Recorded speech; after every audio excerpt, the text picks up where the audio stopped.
ஆத்ம நமஸ்காரம் சகோதர சகோதரிகளே. இப்பொழுது நம் செவிகளில் வாசிக்கப்பட்டு நாம் அனைவரும் கேட்க இருக்கின்ற ஞான களஞ்சிய நூலின் பெயர் என்னவென்றால் சிதாகாச கீதை என்ற மாபெரும் ஞான களஞ்சிய நூலாகும்.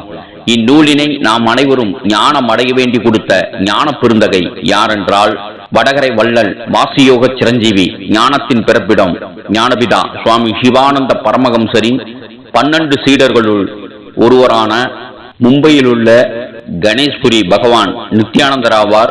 இந்த ஞான வார்த்தைகளுக்கு சொந்தக்காரர். இப்பொழுது வாசிக்கப்படும் தலைப்பு: எவன் சுவாச போக்குவரத்தின் மேல் கவனம் வைக்கவில்லையோ அவன் யோகி அல்ல என்று சாடுகிறார் பகவான் நித்யானந்தர்.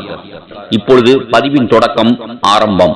எவன் சுவாச போக்குவரவின் மேல் தன் குறியை வைக்கவில்லையோ அவனுக்கு யோகத்தில் எவ்வித சம்பந்தமும் புத்தியும் செய்த காரியமும் அனுபவமும் இல்லை. ஆகையினால் சுவாசத்தின் மேல் குறிப்பிடு. உள்பார்வையை கொண்டு பார். உள்ளே போகும் சுவாசத்தின் மேலும் வெளியில் வரும் சுவாசத்தின் மேலும் குறிப்பிடு. கிரமமாக சுவாசத்தை இழு விடு. உள்ளுக்கு இழுக்கும் போது உண்டாகும் சப்தத்தை குறிப்பிடு. அதிகமாய் இழுக்க இழுக்க அச்சப்தத்தையே உற்று கேட்டு குறிப்பு வை. உள்ளே ஆகிற சப்தத்தின் பேரில் மதிப்பும் நம்பிக்கையும் வைத்து இழு. உள்ளுக்கு இழு. இழுக்கிற சப்தத்தை உற்று கேட்டு குறிப்பு விடாமல் இழு. ஞாபகம் அதன் பேரிலேயே வைத்து இழு. வேற எதையும் நினைக்க வேண்டாம். தின்பது, குடிப்பது, வந்தது, நின்றது, உண்பது எதையும் நினைக்காமல் இழு. அகண்டமான அதாவது பரமாத்மா வஸ்துவால் கிடைப்பது சத்கதியே. செய்வது செய். வேறு எதுவும் சத்கதியை அளிக்காது. மற்றவர்கள் செய்த அன்னம் வேண்டாம். நீயே செய்ததை சாப்பிடு.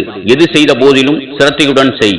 மனமே, நீ செய்வதை சிரத்தையுடன் செய் என்று சிதாகாச கீதை என்ற ஞான களஞ்சிய நூலிலிருந்து மும்பை கணேஷ்புரி நித்யானந்தர் உலக மக்கள் அனைவரும் ஞானம் அடைய வேண்டி சொல்லியுள்ளார்கள்.